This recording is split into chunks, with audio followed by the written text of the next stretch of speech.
지친 마음이 잠시 내려앉아 쉬어가는 쉼의 방 채널입니다. 여러분, 혹시 주변에 이런 분 계시지 않나요? 겉보기엔 세상 둘도 없이 깔끔하고 옷깃 하나 흐트러짐 없이 점잖아서 참 배울 게 많다 느껴지는 사람 말이죠. 얼마 전 동네에서 교양 있기로 소문난 한 은퇴 교수님의 댁에 초대받아 간 적이 있습니다. 거실에 들어서는 순간 감탄이 절로 나오더군요. 비싸 보이는 수석들은 자로 잰 듯 열을 맞춰 진열되어 있고 바닥은 파리가 미끄러질 정도로 반짝거렸습니다. 이 공간을 보면 주인은 분명 빈틈없는 삶을 살아온 것처럼 보였습니다. 그런데 화장실을 가다 정말 우연히 한 장면을 보고 말았습니다. 다용도실 그 안에는 빈 술병과 며칠은 씻지 않았을 것 같은 그릇들, 그리고 정체를 알 수 없는 온갖 잡동사니들이 숨막히듯 쌓여 있었거든요. 겉만 번지르르하고 속은 썩어 있는 정리. 이 집은 남에게 보여줄 수 있는 곳만 정리해 놓을 걸까? 그 교수님은 평소 제자들에게 정직을 강조했습니다. 하지만 사람의 본심은 말이 아닌 조용한 곳에 있다는 생각이 들었습니다. 우리는 모두 어딘가에 문 하나쯤은 닫아두고 삽니다. 그리고 그 문 뒤에는 남에게 보여주기 싫은 모습, 때로는 나조차도 마주하기 싫은 내 모습이 쌓여 있기도 합니다. 정리란 과연 무엇일까요? 오늘은 정리정돈 하나로 겉모습은 완벽한데 절대 가깝게 지내면 안 되는 사람과 곁에 두면 편안해지는 사람들, 그 둘의 가장 큰 차이를 알려드리겠습니다. 구독, 좋아요 눌러주세요. 사람으로 다친 마음 쉬게 해드리겠습니다. 첫째, 정리가 멈춘 순간 선택도 멈춥니다. 최미자님은 올해 75이십니다. 혼자 사시는데 아들이 걱정되어서 한 번씩 들르곤 합니다. 그런데 갈 때마다 고민이 하나 있습니다. 집이 점점 물건으로 가득 차간다는 것입니다. 예전에 쓰던 옷, 깨진 그릇, 다 본 신문, 택배 상자, 심지어 고장난 선풍기까지 버리지 못하고 계십니다. 이거 나중에 쓸 수 있어. 이거 고치면 되는데. 이거 아까운데 하시면서 계속 쌓아두십니다. 아들이 어머니, 이거 언제 쓰실 건데요? 이제 버리세요 하면 최미자님은 그래, 알았어. 나중에 정리할게 하십니다. 하지만 다음에 가도 그대로입니다. 답답해 제가 도와드릴게요. 같이 정리해요 했더니 최미자님이 화를 내셨답니다. 내 물건 내가 알아서 할게. 너는 신경 쓰지 마 하시면서요. 그런데 어머니를 유심히 관찰해보니 물건을 버리는 것뿐만 아니라 다른 결정들도 잘 못 내리신다는 걸 알게 됐습니다. 병원에 가야 하는데 다음 주에 가야지 하시면서 미루고 낡은 이불을 새 걸로 바꿔야 하는데 이거 아직 쓸만해 하시면서 안 바꾸시고 전화요금제를 바꾸면 더 저렴한데 나중에 알아볼게 하시면서 안 바꾸십니다. 모든 결정을 미루십니다. 왜 그러실까요? 이 현상에 대해 미국 컬럼비아 대학교 심리학과에서 10년간 연구를 진행했습니다. 연구진은 결정 회피라는 개념을 연구했습니다. 사람들이 왜 결정을 미루는지, 그것이 삶에 어떤 영향을 미치는지 조사했습니다. 연구 결과 정리정돈을 못하는 사람들은 결정 피로를 경험하고 있었습니다. 집안에 물건이 많으면 그 물건들 하나하나가 우리에게 무언의 질문을 던집니다. 나를 어떻게 할 거야? 버릴 거야? 보관할 거야? 어디에 둘 거야? 이런 질문들이 수백 개, 수천 개 쌓이면 뇌는 지쳐버립니다. 그래서 아예 결정을 하지 않으려 합니다.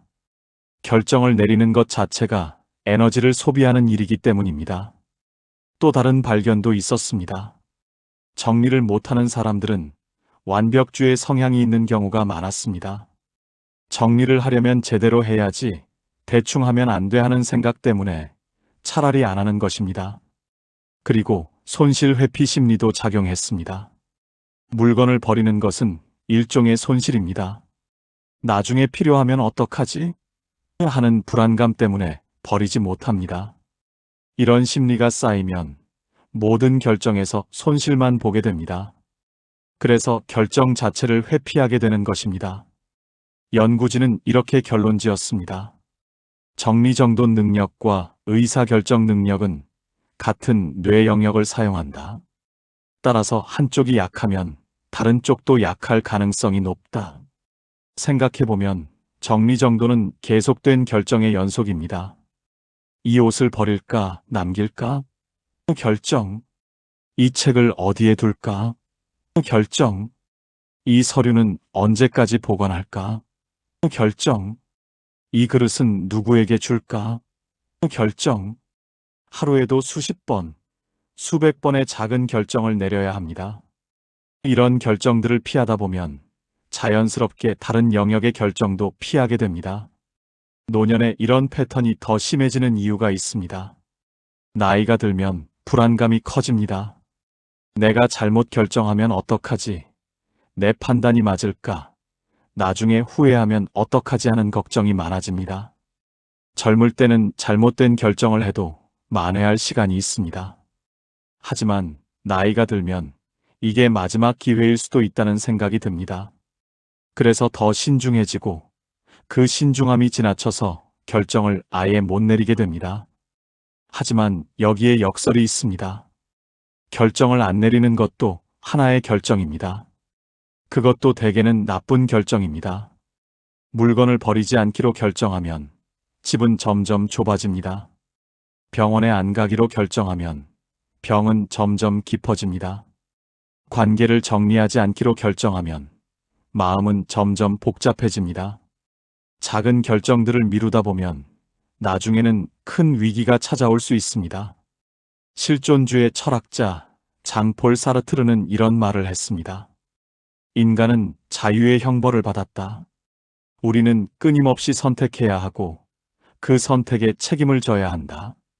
처음 이 말을 들으면 좀 무겁게 느껴집니다. 자유가 형벌이라니요? 하지만 사르트르의 의도는 다른 데 있습니다. 그는 우리가 선택을 피할 수 없다는 것을 말하고 싶었던 겁니다. 아무것도 안 하는 것도 선택이고 결정을 미루는 것도 선택입니다. 우리는 매 순간 선택하고 있습니다. 그렇다면 차라리 의식적으로 선택하는 게 낫지 않을까요? 어차피 선택해야 한다면 두려움 속에서 떠밀려 선택하는 것보다 용기를 내서 스스로 선택하는 게 더 나을 것입니다. 노자는 도덕경에서 이렇게 말했습니다. 천리길도 한 걸음부터. 큰 결정이 두렵다면 작은 결정부터 시작하면 됩니다. 오늘 서랍 하나를 정리하면서 이건 버린다, 이건 남긴다 결정을 내려보십시오. 그 작은 결정들이 쌓이면 나중에 큰 결정을 내릴 때도 덜 두렵습니다. 만약 지금 여러분이 결정을 미루고 계시다면 스스로를 너무 탓하지 마십시오. 결정을 미루는 것은 나약함이 아니라 어쩌면 신중함의 표현일 수도 있습니다. 잘못 결정하고 싶지 않은 마음 충분히 이해합니다. 하지만 기억하십시오. 완벽한 결정은 없습니다. 모든 결정에는 장단점이 있습니다. 중요한 건 완벽한 결정이 아니라 결정을 내리고 그것을 받아들이는 용기입니다. 오늘 하나만 결정해 보십시오. 아주 작은 것으로요. 오늘은 이 서랍을 정리하겠다. 이 옷은 버리겠다. 내일 병원 예약을 하겠다. 뭐든 좋습니다. 그 작은 결정을 내리고 실행에 옮겨 보십시오. 그러면 느끼실 겁니다. 결정을 내리는 것이 생각보다 두렵지 않다는 것을, 그리고 결정을 내리고 나면 마음이 한결 가벼워진다는 것을. 작은 결정들이 모여서 결국 우리 삶을 만듭니다. 두려워 마시고 천천히 하나씩 결정해 나가십시오. 둘째, 작은 질서가 사람을 믿게 만드는 이유. 요양보호사 학원에서 만난 두 분의 이야기입니다. 박영자님과 이영희님. 그런데 참 대조적이십니다. 박영자님은 약속 시간을 딱딱 지키십니다.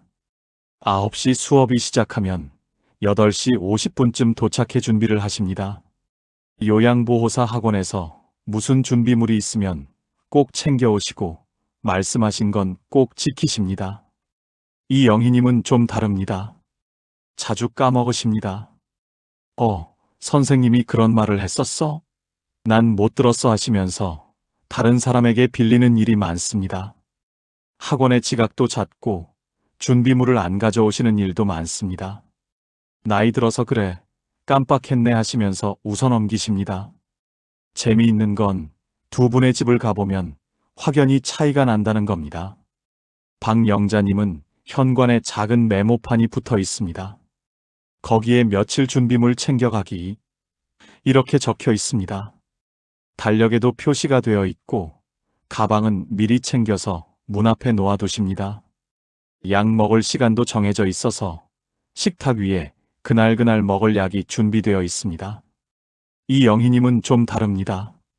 메모지는 여기저기 있긴 하지만 어디에 뭘 적었는지 찾기가 어렵습니다. 달력은 있는데 표시가 안 되어 있습니다. 가방도 어딨는지 모르겠고 약도 여기저기 흩어져 있습니다. 캐나다 토론토 대학의 심리학과에서 흥미로운 연구를 진행했습니다. 연구진은 200명의 참가자를 두 그룹으로 나눴습니다.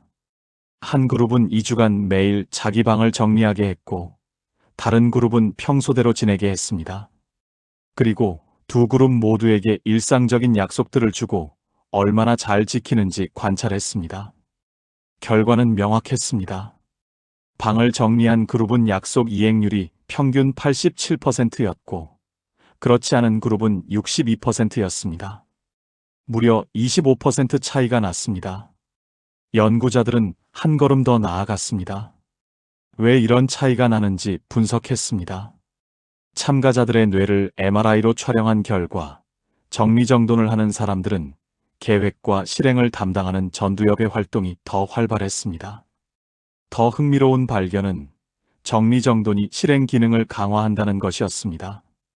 실행 기능이란 목표를 설정하고 계획을 세우고 그것을 실행하는 능력을 말합니다. 물건을 정리하면서 이건 어디에 둘까? 언제 쓸까? 어떻게 보관할까 하는 생각을 반복하다 보면 이런 사고 과정이 습관이 됩니다. 그리고 이 습관은 자연스럽게 약속을 대하는 태도로 이어집니다.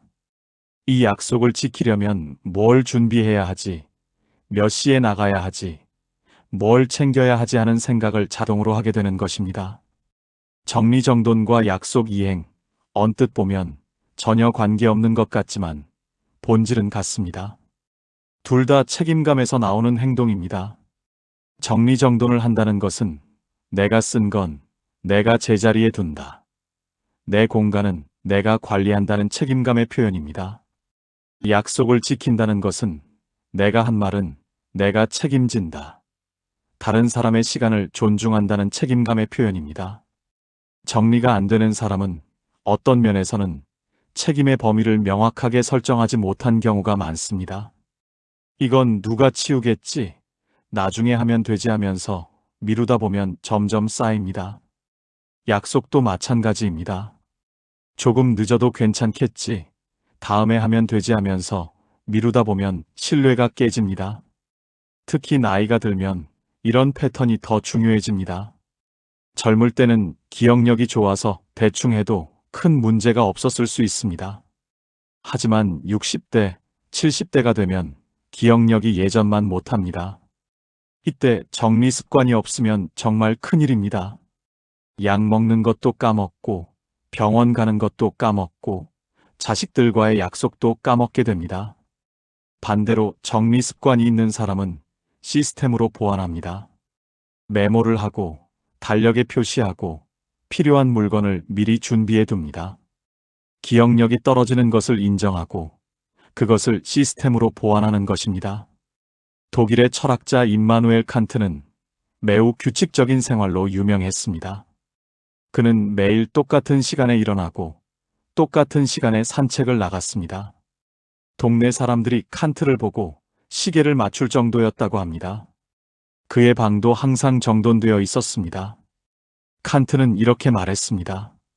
의무는 자유의 전제 조건이다. 처음에는 이 말이 이해가 안 될 수 있습니다.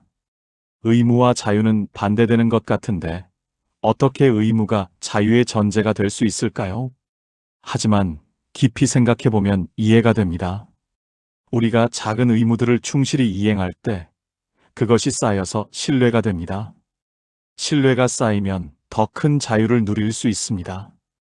약속을 잘 지키는 사람은 사람들의 신뢰를 얻습니다.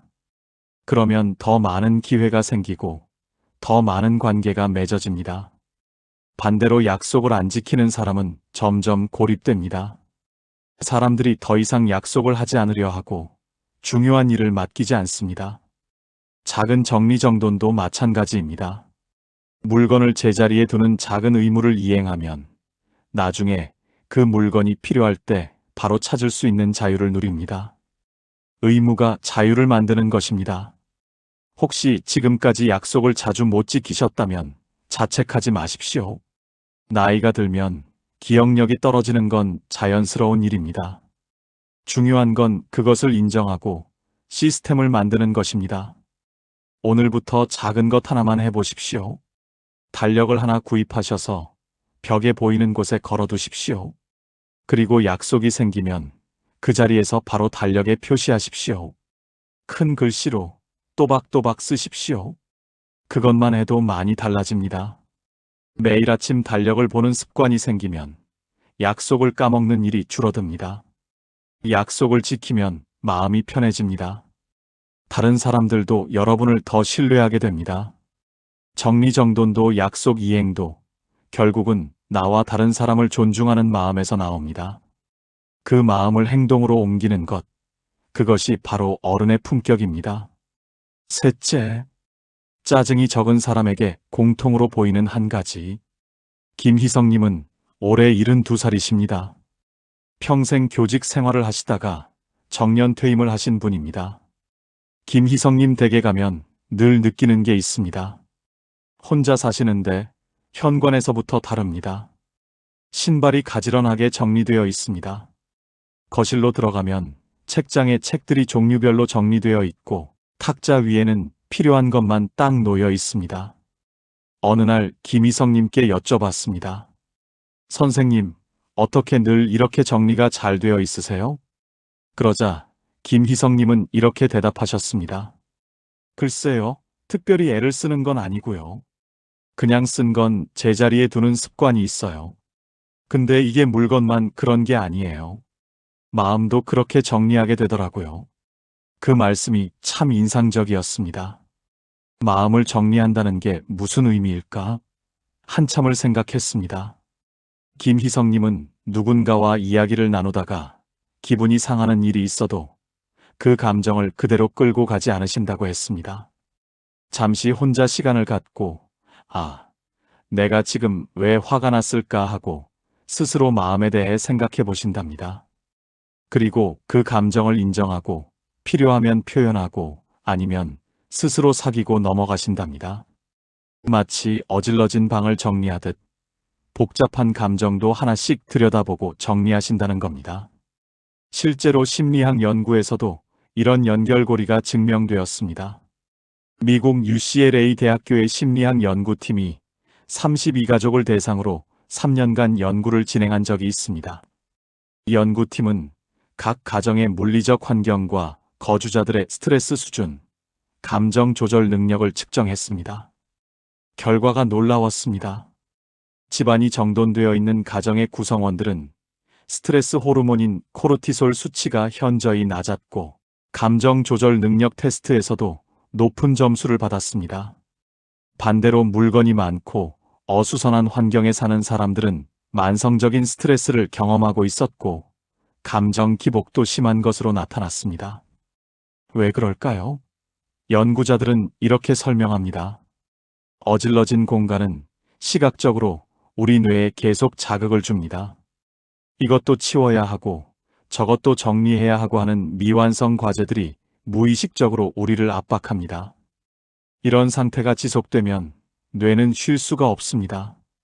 항상 긴장 상태에 있게 되는 것입니다. 반대로 정돈된 공간에서는 뇌가 안정을 찾습니다. 시각적 자극이 적고 해야 할 일이 명확해집니다.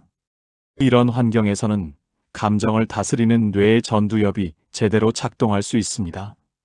이 연구가 시사하는 바는 분명합니다. 정리정돈은 단순히 공간을 깨끗하게 만드는 게 아니라 우리 마음에 여유를 만들어줍니다. 물건을 정리하는 행위 자체가 일종의 명상과 같은 효과를 낸다는 것입니다. 생각해 보십시오. 서랍을 정리할 때를 말입니다. 우리는 하나하나 물건을 꺼내서 이건 필요한가 아닌가 판단합니다.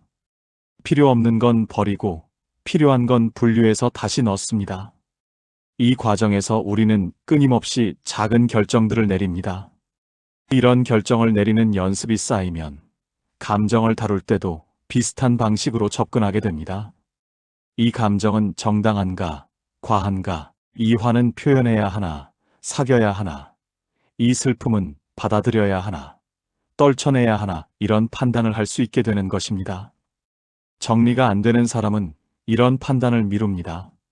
나중에 하지 뭐, 일단 여기 놔두자 하면서 물건이 계속 쌓입니다. 감정도 마찬가지입니다.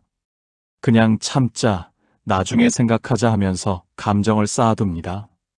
그러다 보면 어느 순간 감당할 수 없을 만큼 감정이 쌓여서 폭발하거나 아니면 무뎌져서 아무 감정도 느끼지 못하게 됩니다. 독일의 철학자 마르틴 하이데거는 이런 말을 했습니다. 거주한다는 것은 단순히 어떤 공간에 머무는 것이 아니라 그 공간과 관계를 맺으며 존재하는 것이다. 이 말의 의미를 곱씹어 보면 우리가 사는 공간은 단순한 물리적 장소가 아니라는 것을 알 수 있습니다. 우리는 공간을 통해 우리 자신을 표현하고 공간으로부터 영향을 받습니다. 어질러진 공간에서는 어질러진 마음이 나오고 정돈된 공간에서는 정돈된 마음이 나옵니다. 또 다른 철학자인 가스통 바슐라르는 공간의 시학이라는 책에서 이렇게 말했습니다. 우리가 거주하는 집은 우리의 첫 번째 우주이다. 이 우주를 어떻게 가꾸느냐가 우리 내면 세계를 어떻게 가꾸느냐와 직결된다. 참 깊은 말씀입니다. 우리 집, 우리 방, 우리 서랍 하나하나가 모두 우리 마음의 반영입니다. 지금 이 글을 보시는 분들 중에는 그럼 나는 정리를 못하니까 감정 조절도 못하는 사람인가 하고 걱정하시는 분도 계실 겁니다. 그렇지 않습니다. 이것은 비난이 아니라 이해의 도구입니다. 만약 지금 감정 조절이 어렵다면 혹시 주변 환경부터 조금씩 정리해 보시는 건 어떨까요? 거창하게 집 전체를 정리하실 필요 없습니다. 오늘은 서랍 하나만, 내일은 책상 위만, 모레는 옷장 한 칸만 정리해 보십시오. 그 작은 실천들이 쌓이면서 어느새 마음도 함께 정돈되는 걸 느끼실 수 있을 겁니다. 정리된 공간이 주는 평온함, 그것은 나이가 들수록 더욱 소중해집니다. 복잡한 세상에서 내 집만큼은, 내 방만큼은 마음 편히 쉴 수 있는 곳이 되어야 하지 않겠습니까? 넷째, 선을 지키는 사람은 집에서부터 다릅니다. 복지관에는 다양한 어르신들이 오십니다. 그 중에서 두 분이 특히 대조적이었다고 합니다. 한 분은 강민수님, 늘 정갈한 옷차림으로 오십니다. 복지관 프로그램에 참여하실 때도 자기 자리를 깔끔하게 쓰시고 끝나면 의자를 잘 정리해 두고 가십니다.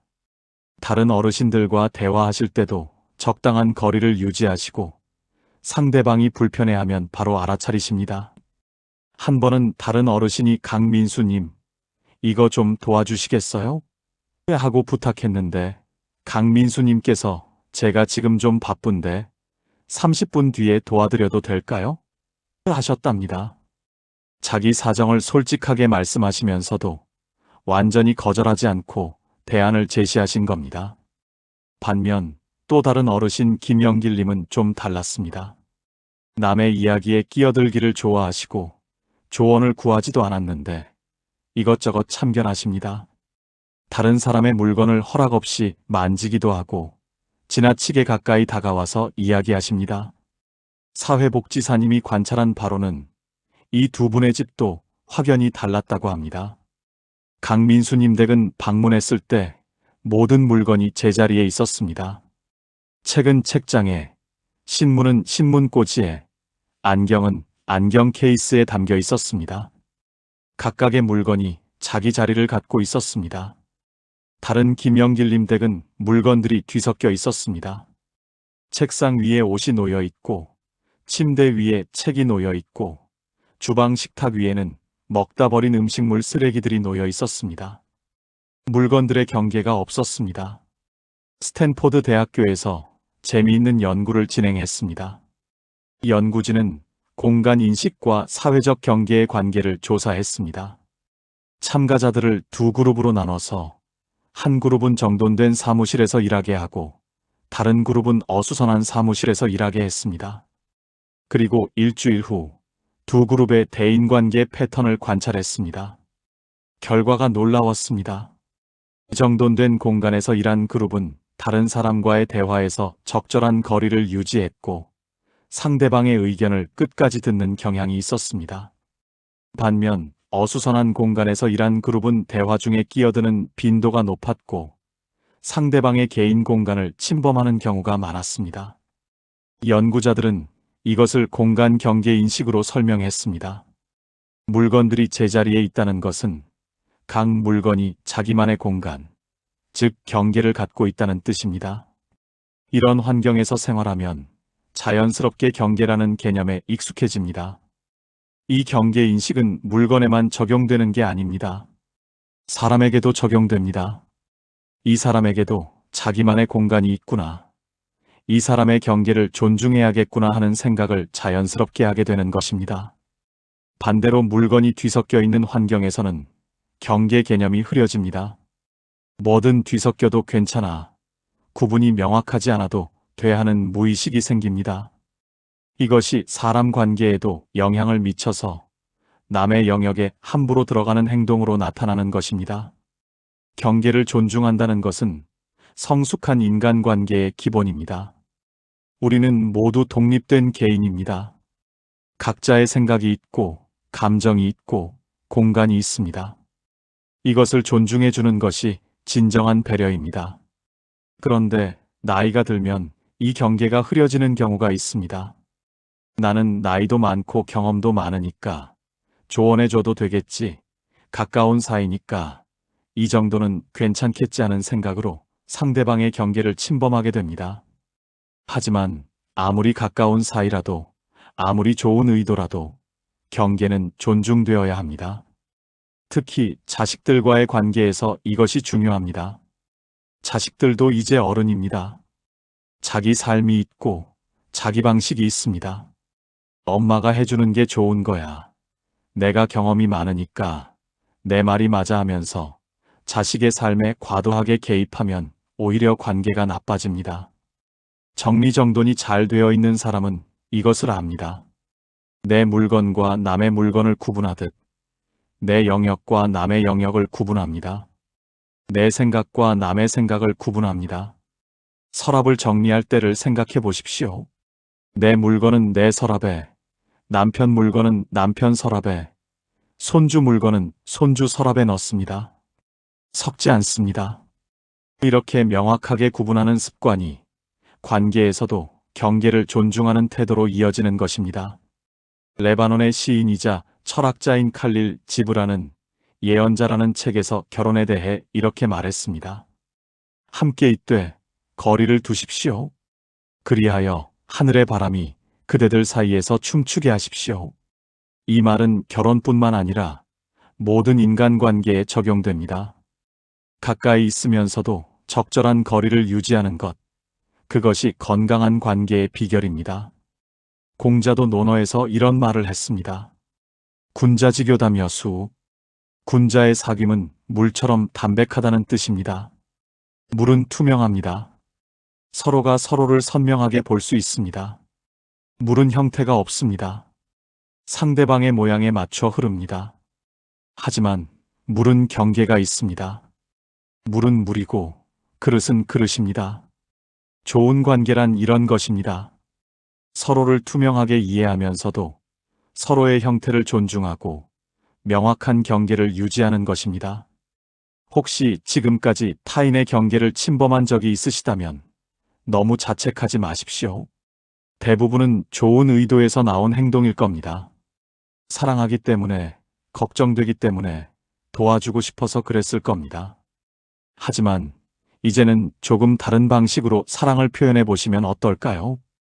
자식이 조언을 구할 때까지 기다려주기, 친구가 도움을 요청할 때까지 참아주기, 상대방의 선택을 있는 그대로 존중해주기. 이것이 진정한 사랑입니다. 그리고 이런 태도는 집안 정리에서부터 시작할 수 있습니다. 오늘 집에 가셔서 물건들을 한번 살펴보십시오. 내 물건과 남의 물건이 섞여 있지는 않은지, 각 물건이 제자리를 갖고 있는지 확인해 보십시오. 물건들에게 자기 자리를 찾아주는 것, 그 작은 실천이 사람에게도 자기 공간을 존중해주는 태도로 이어질 것입니다. 5번째, 정리가 노년을 지켜주는 방식. 병원에서 만난 두 어르신은 같은 병실을 쓰시는데 참 대조적이셨습니다. 정순옥님은 자기 침대 주변을 항상 깔끔하게 정리하고 계셨습니다. 물컵은 항상 같은 자리에, 안경은 안경집에, 약은 작은 바구니에 담겨 있었습니다. 간호사가 오면 물컵은 여기 있어요, 안경은 여기요 하면서 척척 찾아서 드렸습니다. 정순옥님은 표정도 비교적 밝으셨습니다. 오늘 아침에 손주가 전화했어요. 점심은 뭐가 나올까요? 하면서 일상적인 대화를 나누셨습니다. 불안해하거나 초조해하는 모습을 별로 보이지 않으셨습니다. 반면 엄현숙님은 침대 주변이 늘 어질러져 있었습니다. 이불은 구겨져 있고 물건들은 여기저기 흩어져 있었습니다. 무언가 찾으려 할 때마다 어디 갔지? 내가 어디 뒀더라? 하면서 불안해하셨습니다. 엄현숙님은 표정도 어두우셨습니다. 내가 왜 여기 있지? 집에는 언제 가지? 내 물건들은 다 어디 갔지? 하면서 계속 불안해하셨습니다. 밤에도 자주 깨서 간호사를 부르셨습니다. 간호사들도 차이를 느꼈습니다. 정순옥님은 간병하기가 수월했습니다. 규칙적이고 예측 가능하고 협조적이셨습니다. 엄현숙님은 어려웠습니다. 불규칙하고 예측이 안 되고 불안해하셨습니다. 하버드 의과대학의 노인정신의학 연구팀이 8년간 장기 연구를 진행했습니다. 65세 이상 노인 500명을 대상으로 생활 환경과 정신 건강의 관계를 추적 조사했습니다. 참가자들의 집을 방문해서 정리정돈 정도를 평가하고 동시에 불안 수준, 우울 수준, 인지 기능을 측정했습니다. 8년 후의 결과는 분명했습니다. 정리정돈이 잘 되어 있는 집에 사는 노인들은 불안장애 발생률이 27%였습니다. 반면 어수선한 환경에 사는 노인들은 63%였습니다. 2배 이상 차이가 났습니다. 우울증 발생률도 차이가 컸습니다. 정돈된 환경 그룹은 31%, 어수선한 환경 그룹은 58%였습니다. 더 흥미로운 건 치매 발생률이었습니다. 정돈된 환경에서 사는 노인들은 치매 발생률이 18%였지만 어수선한 환경 그룹은 41%였습니다. 연구자들은 이렇게 분석했습니다. 첫째, 정돈된 환경은 인지 부담을 줄입니다. 나이가 들면 뇌의 처리 속도가 느려집니다. 이때 복잡한 환경은 뇌에 과부하를 줍니다. 반면 단순하고 정돈된 환경은 뇌가 편안하게 기능할 수 있게 합니다. 둘째, 정돈된 환경은 통제감을 줍니다. 내가 내 환경을 관리하고 있다는 느낌은 심리적 안정감을 줍니다. 반대로 어수선한 환경은 내가 통제하지 못하고 있다는 무력감을 줍니다. 셋째, 정돈된 환경은 예측 가능성을 높입니다. 물건이 항상 같은 곳에 있다는 사실은 노인에게 큰 안정감을 줍니다. 기억력이 떨어져도 습관으로 물건을 찾을 수 있기 때문입니다. 노년의 불안은 여러 가지 이유에서 생깁니다. 건강에 대한 불안, 경제적 불안, 외로움에 대한 불안, 죽음에 대한 불안. 이런 근본적인 불안들은 완전히 없앨 수 없습니다. 인간이라면 누구나 느끼는 자연스러운 감정입니다. 하지만 일상적인 불안은 줄일 수 있습니다. 내 물건이 어디 있지? 오늘 뭘 해야 하지? 약을 먹었나 안 먹었나? 같은 사소한 불안들 말입니다. 이런 사소한 불안들이 쌓이면 전체적인 불안 수준이 올라갑니다. 마음의 여유가 없어집니다. 작은 일에도 크게 스트레스를 받게 됩니다. 정리정돈은 이런 일상적 불안을 줄여줍니다. 아침에 일어나서 안경을 찾을 때 항상 같은 자리에 있으면 마음이 편합니다. 약을 먹을 때 약통이 정리되어 있으면 실수할 염려가 없습니다. 외출할 때 가방과 지갑이 늘 같은 곳에 있으면 서두르지 않아도 됩니다. 이런 작은 안정감들이 모여서 전체적인 심리적 안정을 만듭니다. 특히 혼자 사시는 어르신들에게는 더욱 중요합니다. 예전에는 가족이 함께 살아서 누군가 물건을 찾아주고 챙겨주고 도와줬습니다. 하지만 이제는 혼자입니다. 모든 것을 스스로 해야 합니다. 이때 정리정돈이 되어 있으면 혼자서도 충분히 생활할 수 있습니다. 자립적으로 살 수 있다는 자신감이 생깁니다. 이 자신감이 불안을 줄여주고 삶의 질을 높여줍니다. 고대 그리스의 철학자 에픽테토스는 스토아 철학의 대가였습니다. 그는 이렇게 말했습니다. 우리를 불안하게 하는 것은 사건 그 자체가 아니라 그 사건에 대한 우리의 판단이다. 이 말을 정리정돈과 연결해서 생각해 보겠습니다. 어질러진 집 자체가 우리를 불안하게 하는 게 아닙니다. 내가 이것을 언제 정리하지? 왜 나는 이것조차 못하지? 남들은 다 잘하는데 나만 못하네 같은 생각이 우리를 불안하게 만듭니다. 반대로 정돈된 집은 이런 부정적인 생각을 줄여줍니다. 오늘도 집이 깔끔하네. 내가 잘 관리하고 있구나.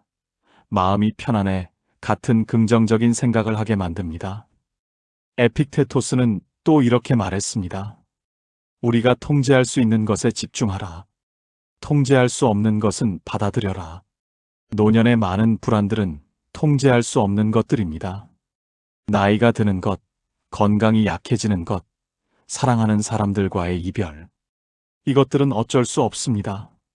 하지만 내 집을 정리하는 것, 내 물건을 관리하는 것, 내 하루를 계획하는 것, 이것들은 통제할 수 있습니다. 이런 작은 통제들이 모여서 우리에게 안정감을 줍니다. 불교의 선사들도 비슷한 가르침을 줍니다. 마음을 닫기 전에 먼저 마당을 쓸어라. 외부 환경을 정돈하는 것이 내면을 정돈하는 첫걸음이라는 뜻입니다.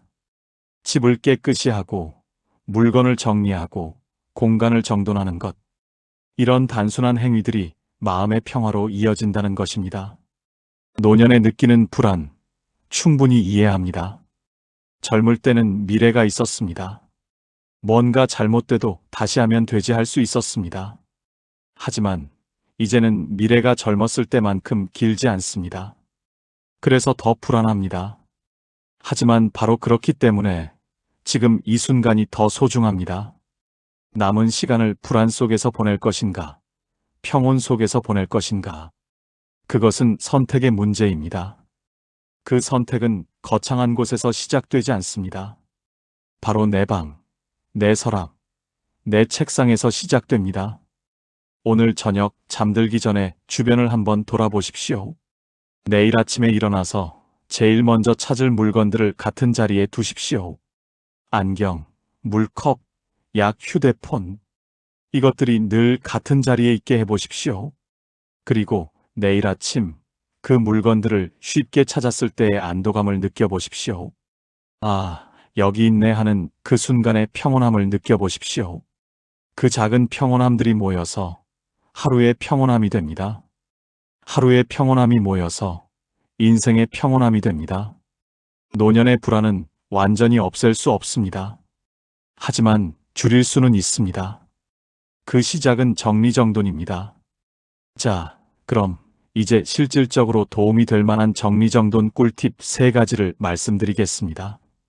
이것들은 제가 여러 어르신들을 만나면서 실제로 효과가 있었던 방법들입니다.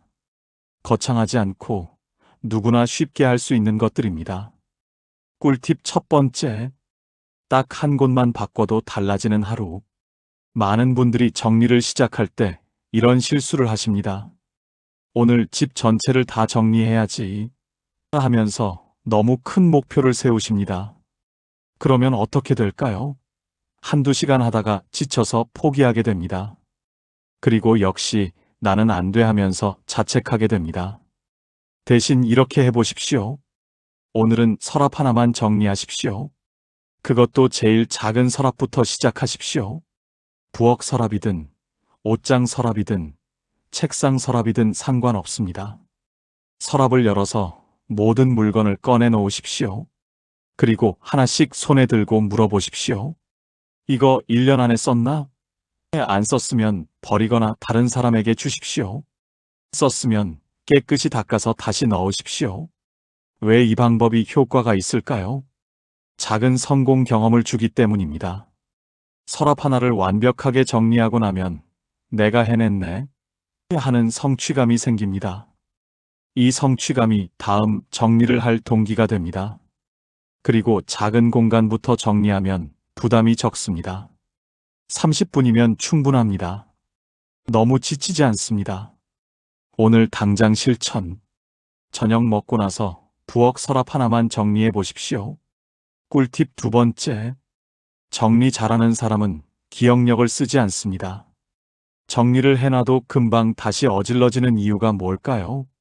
물건들의 집이 정해져 있지 않기 때문입니다. 쓰고 나서 어디에 둘까 하고 매번 고민하다 보면 결국 아무데나 두게 됩니다. 대신 이렇게 해보십시오. 각 물건마다 정확한 집 주소를 정해 주십시오. 예를 들어 리모컨은 TV 옆 바구니 안, 안경은 침대 협탁 위, 약은 부엌 찬장 두 번째 칸, 우산은 현관 우산 꽂이. 이런 식으로 하나하나 정해주는 것입니다. 그리고 중요한 건 쓰고 나면 무조건 그 자리에 돌려놓는 것입니다. 나중에 치워야지 하지 마시고 쓰자마자 바로 제자리에 두십시오. 처음에는 습관이 안 돼서 까먹을 수 있습니다. 그럴 때는 작은 메모지를 붙여두십시오. 리모컨은 여기, 안경은 여기, 이렇게요. 왜 이 방법이 효과가 있을까요? 결정 피로를 없애주기 때문입니다. 매번 어디에 둘까? 고민할 필요가 없습니다. 자동으로 정해진 자리에 두게 됩니다. 그리고 찾을 때도 편합니다. 어디 두었더라? 하고 찾아 헤맬 필요가 없습니다. 무조건 정해진 자리에 있으니까요. 오늘 당장 실천. 가장 자주 찾는 물건 3가지의 집 주소를 정하고 작은 메모지에 적어 붙여 두십시오. 꿀팁 세 번째. 들어오는 것보다 중요한 건 나가는 것입니다. 나이가 들수록 물건은 자꾸 늘어나는데 버리는 건 잘 안 됩니다. 아깝잖아. 언젠가 쓸 수도 있잖아. 추억이 담겨 있는데 하면서 계속 쌓아둡니다. 그러다 보면 집이 물건으로 가득 찹니다. 대신 이렇게 해보십시오. 새 물건을 하나 사면 오래된 물건을 하나 버리십시오. 이것을 원칙으로 정하는 것입니다. 새 옷을 사면 오래된 옷 한 벌을 버리고, 새 그릇을 사면 낡은 그릇 하나를 버리고, 새 책을 사면 다 본 책 한 권을 버리는 것입니다. 버린다는 표현이 거부감이 드시면 다른 사람에게 준다고 생각하셔도 좋습니다. 복지관에 기부하거나 이웃에게 나눠주거나 재활용센터에 갖다 주는 것입니다. 왜 이 방법이 효과가 있을까요? 물건의 총량을 일정하게 유지할 수 있기 때문입니다. 물건이 계속 늘어나지 않습니다. 항상 적정량을 유지하게 됩니다. 그리고 물건을 살 때 더 신중해집니다. 이걸 사면 뭘 버려야 하지? 하고 생각하게 됩니다. 그러면 충동 구매가 줄어듭니다. 정말 필요한 것만 사게 됩니다. 오늘 당장 실천집에 가셔서 옷장을 열어보시고 1년 이상 안 입은 옷 한 벌을 골라 복지관 기부 상자에 넣을 준비를 하십시오. 이 3가지 꿀팁 어렵지 않으시죠? 중요한 건 완벽하게 하려고 하지 않는 것입니다. 조금씩 천천히 꾸준히 하는 것입니다. 오늘 서랍 하나, 내일 물건 하나, 모레 옷 한 벌. 이렇게 작은 것들이 쌓이면 한 달 후에는 집이 많이 달라져 있을 것입니다. 그리고 집이 달라지면 마음도 달라집니다. 이것을 꼭 경험해 보셨으면 좋겠습니다. 오늘 우리는 정리정돈을 통해 드러나는 5가지 본성에 대해 이야기했습니다. 정리가 된 사람은 감정도 정리할 줄 압니다.